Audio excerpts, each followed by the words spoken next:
बंडखोरांना शांत करण्यासाठी स्वतः मुख्यमंत्री मैदानामध्ये उतरले। राज्यातील प्रमुख शहरांमधील बंडखोरांशी मुख्यमंत्री स्वतः संपर्क साधत आहेत। निवडणुकीमध्ये आघार घेण्यासंदर्भात मुख्यमंत्र्यांनी अनेक अपक्षांसोबत संवाद साधलेला आहे। बंडखोरी शमवण्यासाठी मुख्यमंत्र्यांनी बंडखोरांना राजकीय पुनर्वसनाचा शब्द दिलाय, तर काही बंडखोरांना शांत करण्याची जबाबदारी स्थानिक नेत्यांवर त्यांनी सोपवलेली आहे। छत्रपती संभाजीनगर, नाशिक यासारख्या ठिकाणी सुद्धा मुख्यमंत्र्यांचं विशेष लक्ष आहे। तर आताची महत्त्वाची बातमी, अनेक ठिकाणी बंडखोरांनी आरोप केलेले होते आणि त्यांनी आपली भूमिका सुद्धा व्यक्त केलेली होती, संताप व्यक्त केलेला होता। मात्र आता या बंडखोरांना शांत करण्यासाठी स्वतः मुख्यमंत्रीच मैदानामध्ये उतरलेले आहेत।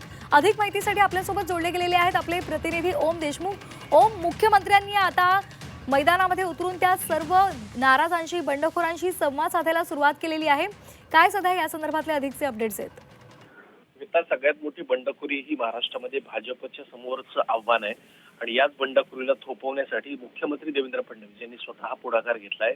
या सगळ्या राज्यातल्या बंडखोरांना आता त्यांची नाराजी दूर करण्यासाठी, समजूत काढण्यासाठी मुख्यमंत्र्यांकडून आता स्वतः फोन केले जात आहेत। राज्यातल्या प्रमुख महापालिका, मुंबई असतील, त्यासोबतच ठाणे असेल किंवा इतरही पुणे, नाशिक, औरंगाबाद, छत्रपती संभाजीनगर या महापालिकांमधील बंडखोरांना नाराजी दूर करण्यासाठी मुख्यमंत्र्यांकडून पुढाकार घेतला जातोय।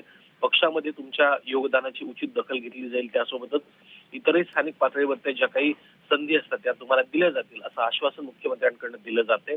विशेषतः या निवडणुकीमध्ये छत्रपती संभाजीनगर आणि नाशिकमध्ये जो काही लाजीरवाणा प्रकार घडला, जो भाजपवर जी नामुष्की उडवली होती नेत्यांच्या आणि कार्यकर्त्यांच्या संदर्भातल्या संघर्षाची, या संदर्भात सुद्धा मुख्यमंत्र्यांनी आता स्वतः पुढाकार घेऊन तिथल्या बंडखोरांशी संवाद साधण्यास सुरुवात केली आहे। त्यामुळे एकंदर राज्यातील प्रमुख महापालिकांमधल्या बंडखोरांशी मुख्यमंत्र्यांकडून आता संवाद साधला जातोय।